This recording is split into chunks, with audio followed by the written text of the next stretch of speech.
नमस्कार, मी प्रतीक्षा. DNA मराठीमध्ये आपलं स्वागत. अहिल्यानगर महानगरपालिकेतील 776 रस्त्यांच्या कामांमधील अंदाजे 400 कोटी रुपयांच्या कथित भ्रष्टाचाराचा मुद्दा उचलून धरणारे शिवसेना उद्धव बाळासाहेब ठाकरे पक्षाचे शहर प्रमुख किरण काळे यांच्यावर बलात्काराचा खोटा गुन्हा कोतवाली पोलीस स्टेशनमध्ये दाखल करून त्यांना अटक करण्यात आल्यानं राजकीय वर्तुळात खळबळ उडाली आहे. ही कारवाई अत्यंत धक्कादायक, अन्यायकारक आणि पूर्वनियोजित असल्याचा आरोप ठाकरे गटाने केलाय. सदर घटनेतील निपक्षपाती चौकशी करावी अशा मागणीचे निवेदन शिवसेना उद्धव बाळासाहेब ठाकरे पक्षाच्या वतीनं युवा सेनेचे राज्य सहसचिव विक्रम राठोड यांनी केला आहे. यावेळी उपजिल्हा प्रमुख गिरीश जाधव, शिक्षक सेनेचे जिल्हा प्रमुख अंबादास शिंदे, दिलदार सिंग बीर, मुन्ना भिंगारदिवे, विशाल गायकवाड, चंद्रकांत उजागरे, जिग्नेश जग्गड, पिनू भोसले, शान सोनवणे, नरेश भालेराव, किरण बोरुडे, अक्षय नागापुरे, स्नेहलताई काळे, स्वप्नील पाठक, उषाताई जगताप, उषाताई वाखोरे, मनीषाताई काळे, विलास उबाळे यांच्यासह पदाधिकारी उपस्थित होते. दाखल करण्यात आला व रात्रीतूनच त्यांना अटक करण्यात आली. रात्री 1:30 वाजता.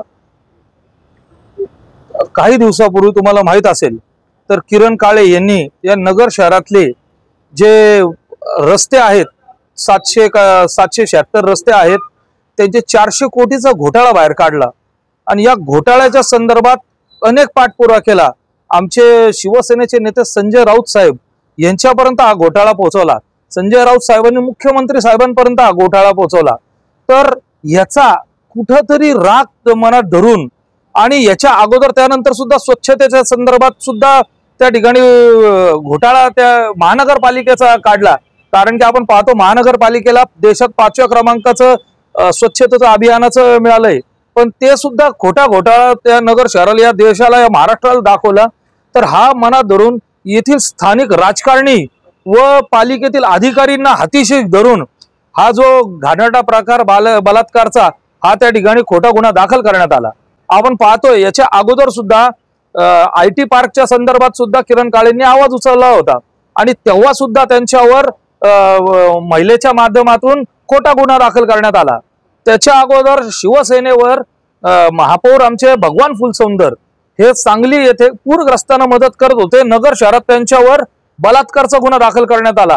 माझ्यावर त्या ठिकाणी विनयभंगाचे गुन्हे दाखल करण्यात आले. माझ्यावर योगीराज गाडेवर, आमच्या हर्षवर्धन कोतकरवर म्हणजे असे वेगवेगळे गुन्हे. या नगर शहरातली ही संस्कृती झालेली आहे.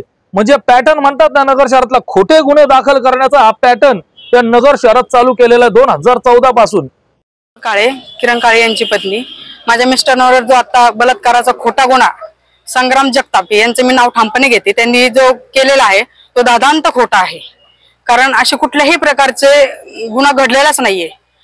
त्यांनी जे काही 776 रस्त्यांच्या घोटाळ्याचं 350 ते 400 कोटींचा घोटाळा काढलाय, त्याला कुठेतरी वाचा फुटू नये व ते कुठेतरी थांबावं यासाठी त्यांनी अचानक असा हा रात्रीतनं खोटा गुन्हा उभा केला आणि त्यांना पकडून नेलेला आहे.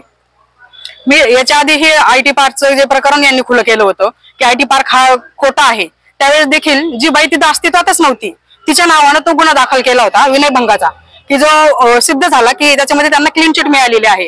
आता ह्यावेळी त्यांनी एवढे घाणेरडे आरोप केलेत, बलात्काराचा गुन्हा केलाय. आपले वडील वारून अजून डोक्यावर केसही नीट आलेले नाहीत आपल्याला, तरी सुद्धा आपण एवढे घाणेरडे चाळे करताय, याची लाज वाटली पाहिजे. छत्रपती शिवाजी महाराजांना आपण आदर्श मानता, हिंदुत्वाचं बेगडे हिंदुत्व तुम्ही घेता, तर छत्रपती शिवाजी महाराजांची शिकवण ही नाहीये. तुम्ही बायकांना हाताशी घेऊन तेच गुन्हे लोकांवर करताय.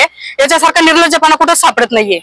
मी सांगते की याच्यामध्ये जो काही प्रकार घडलेला आहे त्याच्यामध्ये माझ्या मिस्टरांना पूर्णपणे क्लीन चिट मिळणार आहे. क्लेरा बुरुस्तं जे प्रकरण झालं होतं त्यावेळेस देखील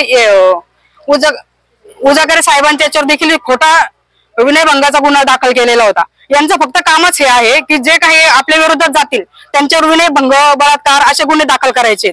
आणि हे सगळं नगरच्या जनतेला माहिती आहे की हे सगळं खोटं चाललेलं आहे. यांनी कितीही गुन्हे दाखल केले तरी लोकांना हे माहिती आहे की हे सगळं कशासाठी चाललंय आणि कोणाचं तोंड बंद करण्यासाठी चाललेलं आहे. यांचा आका कोण आहे हे देखील माहिती आहे आम्हाला. आमची मागणी हीच आहे की आम्ही आज SP साहेबांना निवेदन द्यायला आलो होतो, तर याच्यामध्ये सत्य बाजूची परिस्थिती घेऊन त्यांनी रिपोर्ट सादर करावा आणि याच्यामध्ये क्लीन चिट मिळणार हे नक्की आम्हाला माहिती आहे.